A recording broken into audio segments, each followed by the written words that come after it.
everyone, this is Shriya.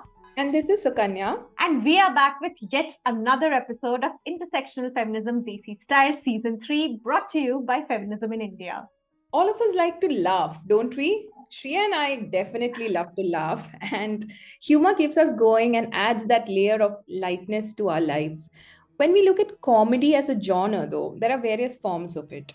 There are political jokes, satire, sarcasm, there's sketch comedy, improvisation, imitation, and so on and so forth. But very often we notice that jokes are also quite gendered in the sense that most of them are made at the expense of women or gender and social minorities and contain sexist, racist, casteist underpinnings, which are very discomforting. And comedy is also an arena where dominant narratives can be renegotiated, spoofed, questioned, and critiqued. But do we do that? Is our humor convenient and lazy for the most part? And as for comedy as a career, how does this affect women's stand up comics? And what does it mean to be a female comic in today's context in India? Let's find out. Absolutely, Sukanya. And to talk to us about all of this and a lot more, we have with us a very special guest. Let us all welcome Radhika Vaz. Radhika is a comic, a writer, and a feminist. She's amongst the comics in India who've openly talked about gender and sexism through their performances. She's a prolific writer. Her bi-weekly column in Times of India and her book Unladylike is a must-read for everyone. She's performed across the world in several acts and plays and has also co-created the web series Shrugs Fats, which has won the Gotham Award. We are really excited and honored to have you with us, Radhika. Thank you so much for agreeing to do this. Thank you so much for having me, you guys. Right, so let's delve into the questions. So I would like to begin by asking you if you could tell us a little bit about your journey as a stand-up comic, as in, was it difficult to choose this as a career option? And did you face pushback from your close quarters, kith and kin, considering that this is not viewed as a so-called stable career choice, especially for women? Yeah, so, actually, I was in my probably early 30s when mid 30s when I probably decided it was a career choice as a professional financial dependence. But I started comedy in my very late 20s, so around 29, 30 probably, when I moved to New York. I had been working in India until then, and when I was in New York, I worked for an advertising agency, and I had a full-time job for many years into starting comedy. I didn't start as a stand-up comedian. I started as an improvisational comedian. I did a lot of improv for many years, and I mainly branched into stand-up because we were moving back to India, and it was beginning to take root here, and I had the knack for writing. And so that's what you need as a stand-up. And I was already performing, so I had that skill already because of improv. And so I just sort of put the two together and use that to write stand-up material. But for me, the choice was way easier because I was older, and my financial stability. I'd worked for so many years, so I kind of also felt like if I needed to go back into a job, I would probably be able to find one. The thing with any kind of artistic endeavor, it's becoming less scary, I think, but it's just financial stability that we have to worry about as men or women. So that's at least that's one thing that everyone has to be worried about, right? So for me, because I was older, married, so it was a two-income family already. We didn't have kids, so we didn't have to worry about that aspect. So there were a lot of things in my favor, So for me, the struggle was not real in that sense. I felt very equipped at that age and stage to take it on. I think when you're younger, it's far scarier, and I really admire younger women comics and male comics for that matter, who decide that, okay, this is what I'm going to spend my formative years trying to do, and it may or may not happen, and that's ballsy, man. I had already worked for so many years in advertising and whatnot, so I had built a little bit of a base for myself.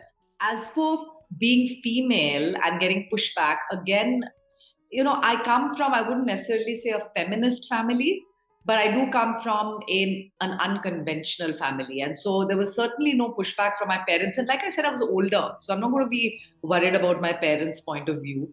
My husband was very supportive in a sense that he thought it was great. I mean, he definitely thought I was good at it and he thought it was a great idea. And so I had that. I was very lucky with that. And my social circle, I lived in New York, so I didn't live with family. My family were my friends, and my friends and my social circle were a lot of, I would say, very balanced sort of people who definitely encouraged me to do it and supported me hugely. They would come to all my shows, and when I first started performing solo shows, I had friends who would do all of my sort of ushering and ticketing and really helping me out, and calling all their friends multiple times. And that's a huge amount of support for someone who's just starting out. It doesn't go unnoticed by me that that's probably a huge privilege that a lot of people don't have in this, in this career choice. Right. I think it's something very interesting that you pointed out, Radhika. Like in this context, it warrants to be asked, like as a comic, as a stand-up artist, or as artists in general, there are multiple layers of sexism and bias and discrimination that operate, which I think is important to address. It's not like the discrimination is coming from a certain group or a certain, organization or whatever. Like, it's not just within your own circles where you work, but also the audience who's coming to watch you, who's consuming your content, or how women comics are represented in the circuit in general. And of course, like the jokes, the sexist jokes that are often the ones that become so popular, and are how women are represented in a skit or a comedy piece. And obviously the overarching society that views whatever women do as like lesser thing. So how hard is to deal with all of these multiple layers of discrimination, bias, and everything, like it starts from a small thing and it goes up to the societal level, and to still be doing the thing that you want to do, be pursuing the field that you want to pursue with the same amount of passion. So, look, I mean, that's something all women have to ask themselves every day. The only job that is handed to us happily by society is housewife and mother. And that's probably because one is really boring and the other one they physically cannot do. Otherwise, they try and do that too. It is extremely upsetting. It does make me very angry, but that doesn't solve anything, obviously. The one thing I always have to remember, and I think the one thing we all always have to remember, is that at large, it's a very sexist world that we live in. There is not one single industry that is not male heavy at the top, So even I have had experiences with agencies. I worked in advertising for a very long time, or in hotels for a very long time, where it appeared that there were many females in the workforce. But if you added up all our salaries, they were a very small percentage because all the top jobs are still men. When there is a female at the top, it's like, oh my God, the biggest thing. And she's on every panel and being dragged to every symposium and is on every podcast because there are so few there, you see. It is very male oriented, the comedy world, like every other world. It is very male. It is just a representation of society. It is very male oriented. The areas that affect women are, well, for one thing, comedy has a disadvantage of you can only practice it really at night. If you're a serious comedian with serious, ambitions, you have to be prepared to be out there at night. And that in itself is a problem for most women. In India, for many women, because they live at home with parents who don't approve, or with husbands whose in-laws don't approve. So you're starting with that sort of disadvantage. And then on top of that, even if they did approve, your safety is constantly at risk. In Bombay, we would come back from shows at midnight. And I lived in a neighborhood that was very conveniently located. Okay, now that's privilege right there. And I could afford an Uber. Let's just start there. I have friends who didn't live close and who had to take auto rickshaws to the train station, to home, to another auto rickshaw. This is at night. And yes, Bombay may be a very safe city, but it's not that safe. It is still scary. And then what about the girls in Delhi? The most unsafe city in the whole country, and possibly one of the top few most unsafe cities in the world for women. Bangalore, all of these places, unless you drive your own car, and how many women do? How many people have a car to be driving around? It's not fair. And being a man is a privilege because you are naturally safer on the street. Now, I know people keep saying, oh, but a man can also get mugged and beaten. Yes, you can. In all likelihood, by other men. But it is, women exist just with a low or a high level of anxiety their whole lives because of the lack of safety. And that is a very real issue for a comedian. And also, sometimes you're in a green room with only men. Now, I am 50 years old. So for me, if I'm in a green room with 10 other 25-year-old guys, it's not that, it's nothing. Okay, again, I'm lucky. But imagine you're a 22, 23-year-old girl. It's not easy. Now, I'm not saying they're going to sexually harass you. That's not the issue. The issue is that they ignore you. They walk past you. They sit together in groups. No one talks to you. The expectations of how you have to approach and how you have to do all of that asking and making inroads into such a male-dominated situation, it leaves you with a feeling of unease. So it is very hard for a lot of the girls to make inroads. And a lot of them, I do know for a fact, have to have like a mentor or be part of a clique, which is very male oriented. And that's because a lot of us females don't have a lot of the power that, say, a lot of the top male comedians do. And by power, I just mean economic power, getting more shows, getting more, how shall I say, endorsement deals, all of that stuff. So yeah, these are things that we all have to grapple with at different levels. You certainly have to sort of deal with the fact that with the corporate shows and things like that, they do often lean towards picking men, unless again it's a particularly progressive company with a particularly progressive person choosing the entertainment. And the reason is because most corporates are men. I mean, I cannot tell you the number of, and again, I got chosen because at a particular time I had a higher profile. So, picking me almost felt like they were doing their sort of social duty. It's like, yeah, we're a very male dominated society and company even, but we're going to choose a female, we're going to choose a female entertainer. And that's one part of it. And it's amazing that so many of them did choose me and would continue to choose other women. But then, there's some things that they let the male comics get away with that they won't let me say. So first you have to get chosen, and then once you go there, you're expected to almost tailor your material so that it's comfortable for the men in the room. Whereas the men in the room don't have to tailor their material so it's comfortable for you. I've had I wouldn't say they're similar jokes, but they're on the same topics, like watching porn or going on girls trips or going on guys trips. It's very similar to some of the topics that a male colleague of mine has made those jokes in the same show. And the men watching the show are, just so amused by it. But the female perspective is weird for them. They can't laugh at it.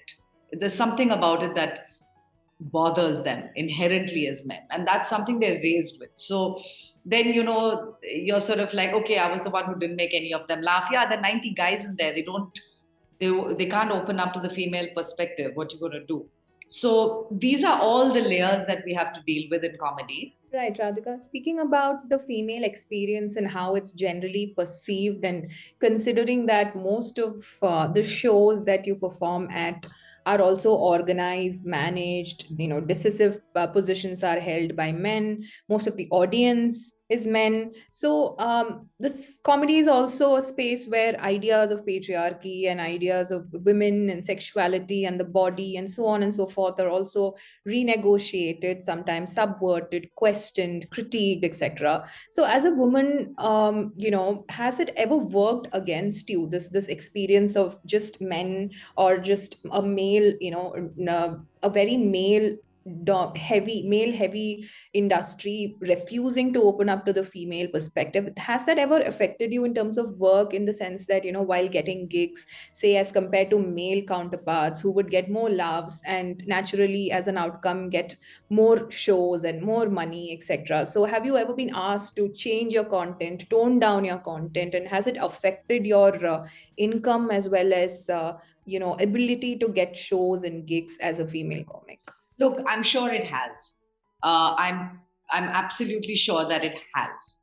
I can't pinpoint specific times, but I think all women can, at some point when you realize, listen, I won a fucking award. Okay, I know I'm good at this shit. In an open show in a comedy club, people are killing themselves laughing. So how is it that I'm getting, so then you question, how is it that these shows aren't coming to me? So I'm sure that it has affected that selection process and the subsequent income that could have been earned from it, etc. Have I been asked after being hired for a corporate show to tone down the feminist angle? Absolutely. They hire me because they know I'm an outspoken feminist, because that's how I got the profile that I have. And it's a fashionable thing to hire somebody with that profile. But then once I'm in there, it's like, listen, I mean, at the end of the day, it is entertainment, and we don't want to question the bosses too much. I also know that it's probably not happened to some of my female counterparts, because a good number of them don't focus on feminist issues or the female perspective in that sense. They don't.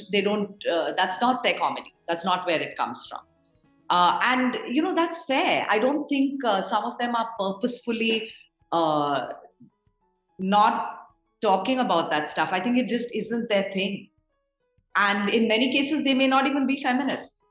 And that's also okay, because I think we all know women who aren't. So, and that's fine, So I think, Radhika, something that you mentioned again about the content of the jokes or the set that is being performed, and how sometimes you've been asked to alter, and some women comics also do not possibly have the same sort of content. So talking about that, like, do you think in this arena, passing off sexist humor in the name of art and performance is fair? Because like we always keep saying that we need to separate the art and the artist, or art from politics and stuff like that. But while it is true that yes, comedy it's a way of expressing yourself. Yeah, comics should have a freedom of expression, something that has been again talked about so much in the context of Munawar and so many other comics like Kunal Kamra and the others who've been held for saying things. Do you think? But then where does one draw the line? Like, passing off sexist humor in the name of art, or making fun of something that actually, like, gender-based violence or any sort of stuff like that, because these are serious issues and these cannot be just laughed at. So what do you think? What's your thought on that? Okay, so I'm an extremist and I believe in complete freedom of speech. And because I believe in complete freedom of speech, I have to accept the fact that there will be some artists or some people that get to say whatever they feel like, and I may not agree with it. I may not even like it. But that doesn't mean that I can quelch their freedom of speech. Now, when you have a lot of control and influence on the way people will perceive things, you have to take it upon yourself to be a responsible person and a responsible artist. So, just as an example, firstly, I think Kunal Kamra and Munawar Farooqui and Agrima Joshua, and all these people who got into trouble with the trolls, and far more than trolls. I mean, Munawar and of course Kunal have had endless issues, legal issues. Horrible things have happened to both of them. Shows have been cancelled. Munawar much worse. They don't come in this category. They've done nothing wrong. They've done nothing wrong. They've incited no violence. They have merely said what is on their mind, which is nothing. Okay, and I really, would find a sensible person hard pressed to come up with what it is they did that deserved the backlash that they got. So I stand with them completely, and I have done before also. But I'm just saying, something like, I'm just going to say it. A lot of my liberal friends didn't like Kashmir Files. A lot of my liberal files don't like Kangana. Friends don't like Kangana, my liberal files. My liberal friends don't like Kangana. They don't like artists who have a different point of view from their own political ones. Now, these are my friends. These are my political views too. But these are artists. And, the way I feel that I should be able to make my version of Kashmir Files, that is the only thing I fight for then. In terms of responsibility, just look at what's happened now with Kanye West. He's gone ahead and said white lives matter. I mean, white lives matter is a t-shirt, is a slogan that these white supremacists in Texas have been loosely using as a slogan to actually, to subjugate a group that's already subjugated. And now you have a black man saying that it's, his take on, no, that is irresponsible. Now, does he have the freedom to do it? Yes. But is it responsible? No. Is he getting the backlash for it? Yes. Is he being threatened within an inch of his life? No. So I'm just saying we should not come to physical harm over what we do. We should be called out on it, and we can make amends or not. But that's freedom of speech. So do I appreciate what Kanye West did, for example? Absolutely not. Do I think he should be burnt at the stake for it? Absolutely not. But yes, freedom of speech allows him to do these things, and my freedom of speech allows me to critique it. But neither of our freedoms of speech should allow anyone to come after us and literally a witch hunt burn us at the stake. Absolutely. So when we talk about the content of comedy, especially with women, we have a lot of female comics like you yourself being feminist, talking about issues that are not very spoken about, essentially documenting and asserting the female experience, the gendered experience of what it takes to be a woman, what it means to be a woman, etc.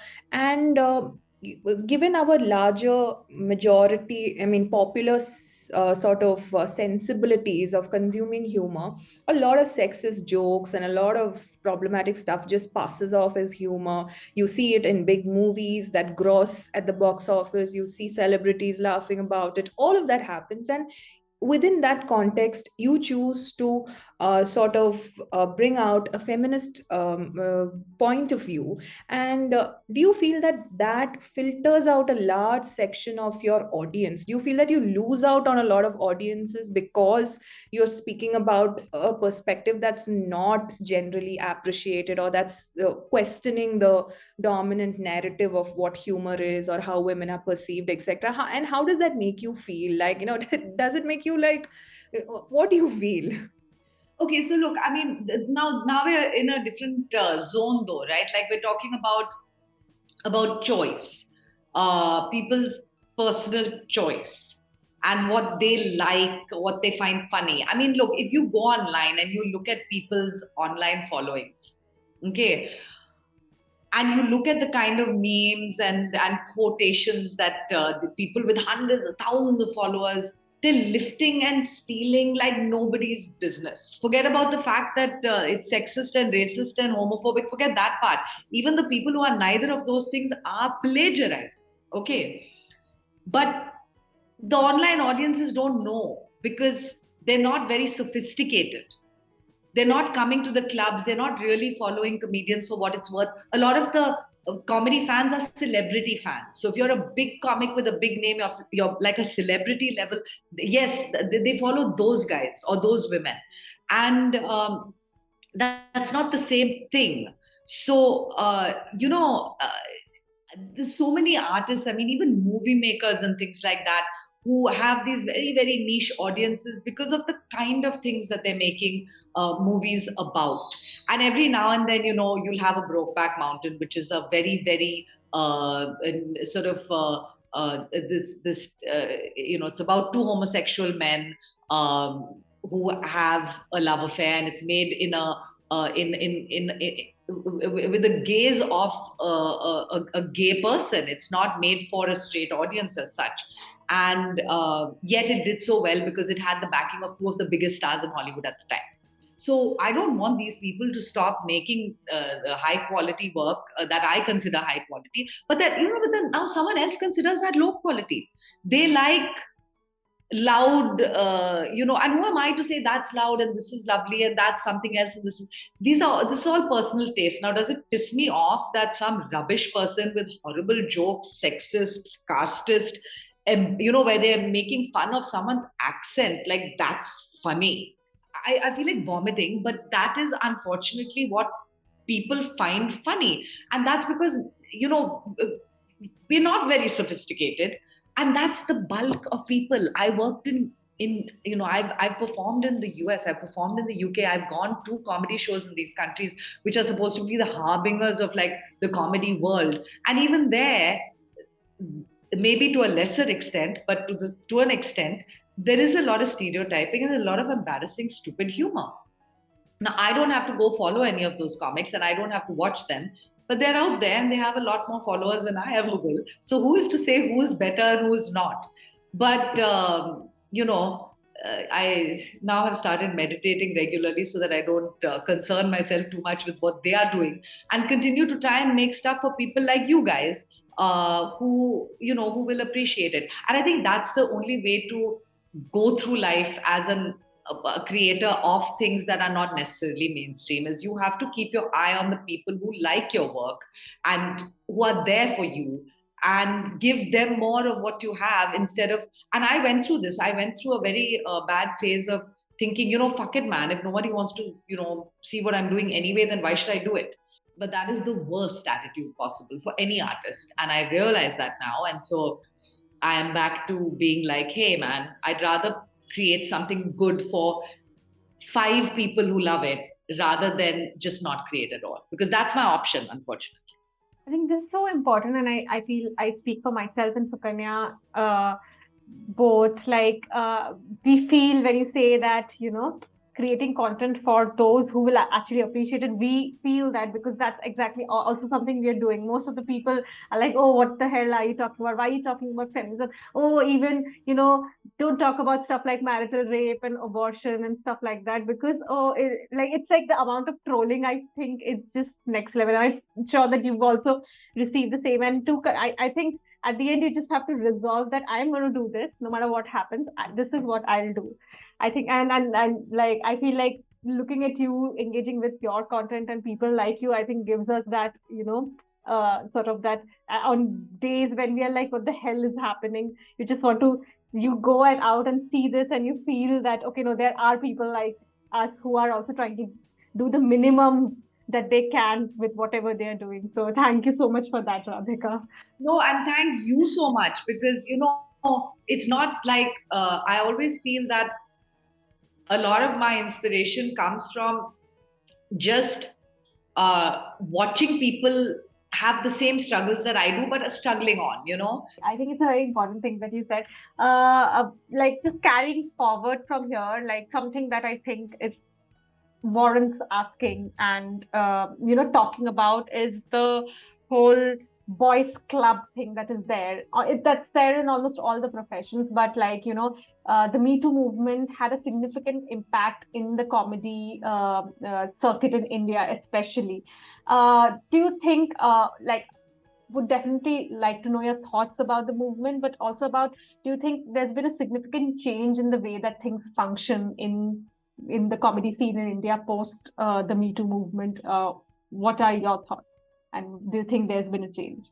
Again, like I said, I think, the unfortunate thing about comedians is we are really at the bottom of the entertainment hierarchy. That's just the facts, okay? And I do think that, unfortunately, look, it's great that it was, sexual harassment in the workplace at any level, anywhere, is ever brought to light. I think that's very important. So I'm absolutely thrilled it happened. But when it's brought to light in the lowest rung, it doesn't make its way upwards. And upwards is where the real problems are.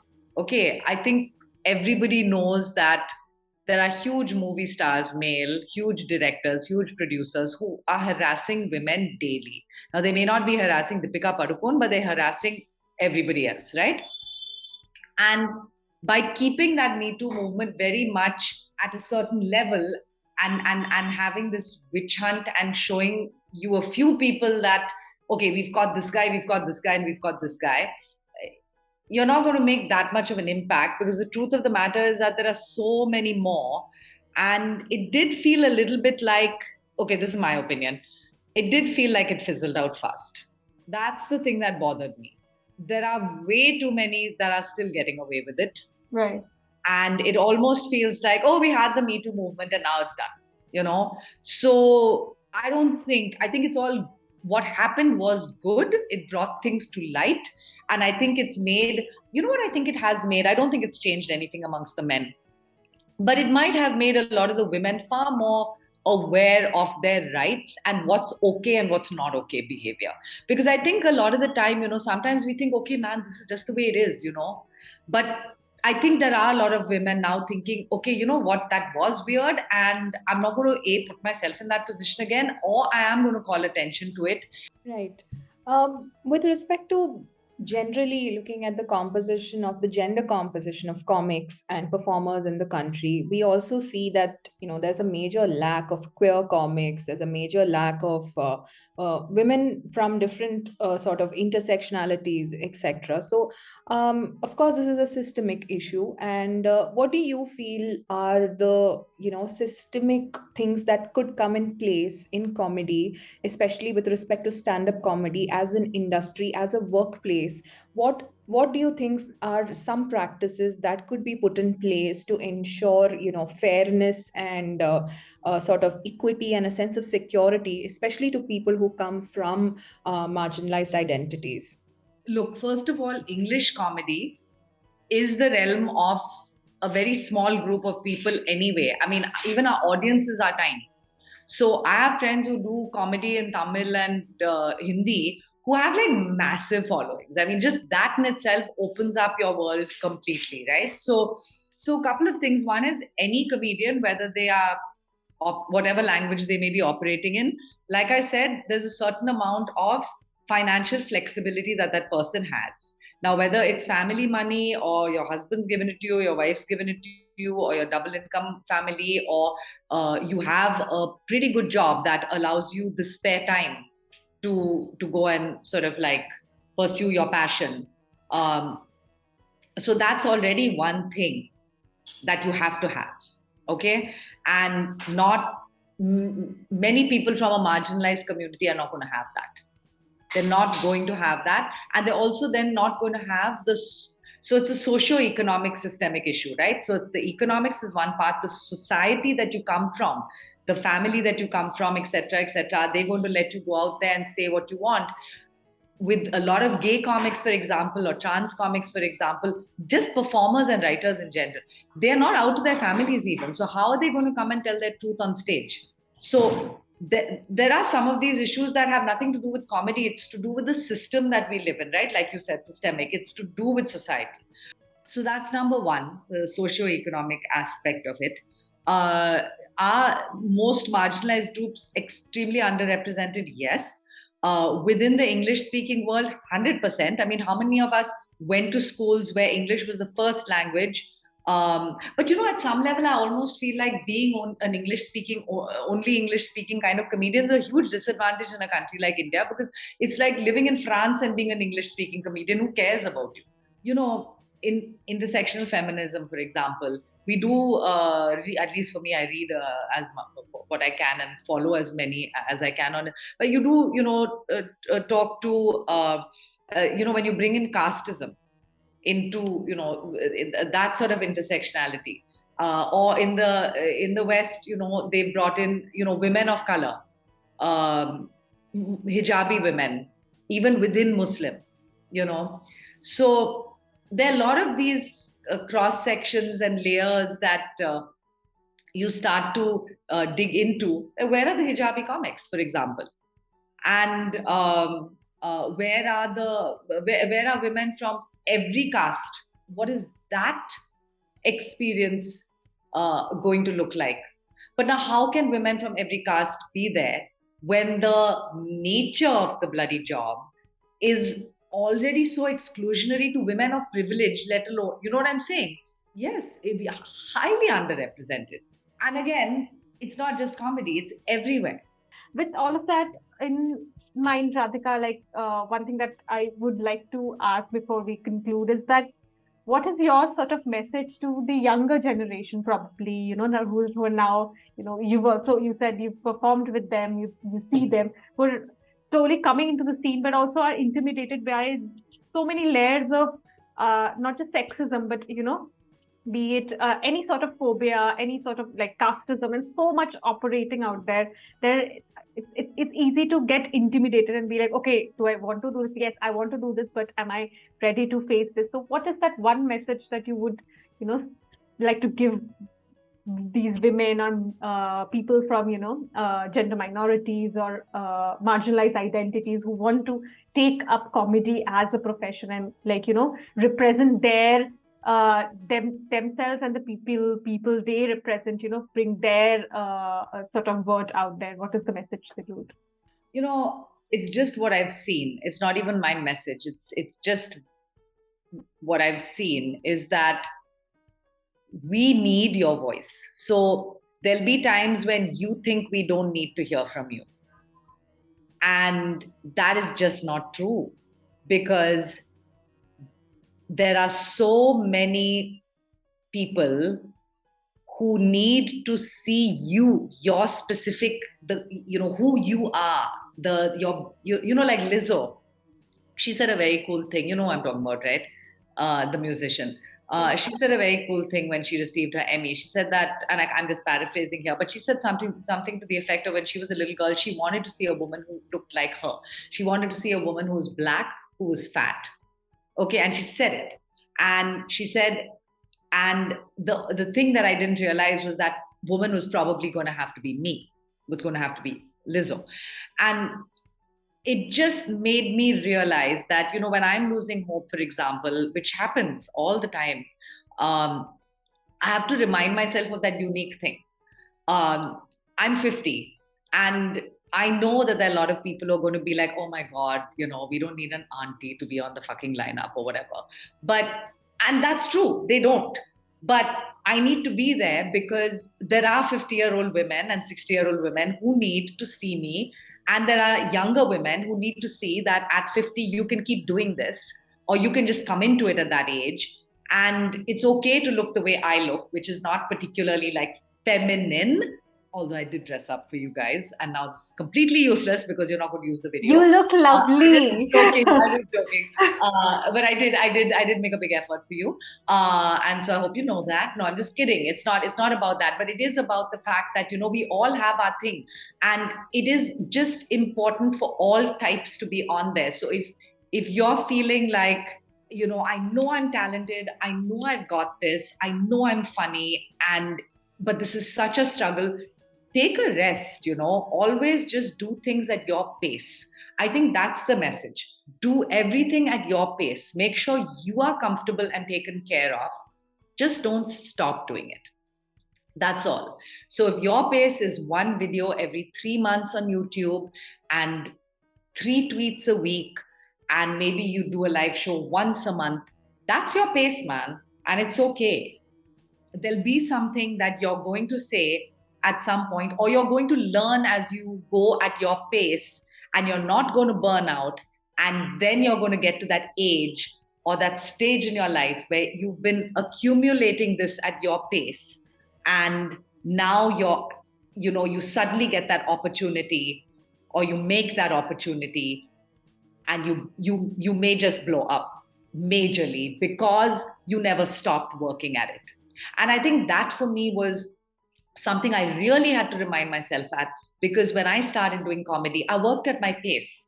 I wasn't competing with anyone. I didn't have any kind of profile. Nobody knew who I was. Nobody cared who I was. And that was actually really lovely in a way, because I would write almost every day. And then whenever I would go for all these improv classes, and any show that anyone asked me to be in, I'd be in. And I wasn't super concerned about how many people were watching me or how many people were following me, and none of that. It was just about creating. And it was a natural thing that I did all the time because I loved it so much. And then I'll be honest with you, I suddenly had a moment, and that hype, I don't think I knew what to really do with it. And then a lot of the comparing myself to other people started. And then when I wasn't measuring up to those standards, which aren't even my own standards, they're someone else's standards, I started to feel a lot of disappointment in myself. And then you stop creating. So now I realize that the safest thing for me to do is to create at my own pace, to do everything at my own pace. And I know from experience that one day I will be in that position where an opportunity comes along, or I've just because of the time that's passed and the consistent creation that I've been doing at my own pace, I make the opportunity for myself, and then the sky is the limit, you know. And I really appreciate actually, you know, sites like you guys where y'all don't stop that.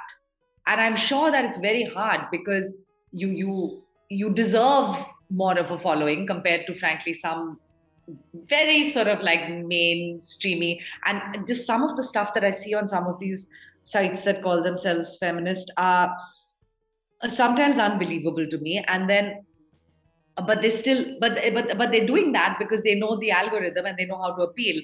But that's not the important thing. The important thing is that you guys put out this content with consistency, and it is that consistency is the key. So I would say be consistent at your own pace, and just be really patient. And when you get really pissed off and disgusted and angry, you need to sit in a corner and meditate on it, because that is a feeling that will pass, and then you'll be back to creating. And you have to create because there are people out there who need to see that. It was a long message, but I think it was for me, it was the best takeaway from our conversation, essentially. And I'm sure that a lot of people out there, especially women and people who belong to marginalized identities, would feel very, very inspired to push through their blocks and their confusions and their strife, where to you know, sort of have somebody of your stature and your age say that, hey, it's going to be okay, you're going to get through this, and it's important that you do this, that your voice matters. I'm very, very sure that it's very inspiring for anybody out there who's listening to us. And I'm so, so, so grateful we were able to have this conversation today, Radhika. Thank you so very much for being candid, for being open, for being so pointed with your responses, and being absolutely funny. And for the record, Radhika has dressed up for our episode, though we are not going to be using the video, and she looks amazing. She had an amazing neck piece on. Oh my God. Which, by the way, I had to take off because I was having this hot flash with the tension of the lights going off and my stupid hotspot not connecting. I'm like, I better take this off before I rip it off my neck in frustration. So that it's lying here now on its side. So Radhika is also dressed up for us, and she looked lovely. I'm going to put this on record to recognize her effort for us. Thank you so much. Thank you so, so much. Thank you, guys. It was just lovely having a chat with my people. Thank you so much, Radhika. I think like the initial phone call also that we had, that was also lovely. And since then I was talking to Sukanya also. I was like, I'm really looking forward to this episode. So thank you so much for doing this. You guys are so sweet. Thank you. I cannot tell you. It just makes me so happy to talk to people. It just makes me so happy to talk to people who want to talk about feminism. I mean, you know, apart from the whole thing of like, how is it in your industry and how bad, and it's not just that part. It's also just the discussion of like, you know, what the hell else is happening, you know, with so many other groups of people. But yeah, I think the more people that remember that, you know, women's rights are human rights, you know, the better we'll all be, the better off we'll all be. Yeah, absolutely. Okay, well, anyway, thank you so much. And I'm sending lots of love to all the FII viewers and listeners and followers and yeah, all the feminists. Thank you so much. Lots of love back at you. Yeah. So that was all for today. We'll be back with yet another episode of Intersectional Feminism Desi Style Season 3. So stay tuned and stay safe. Bye-bye.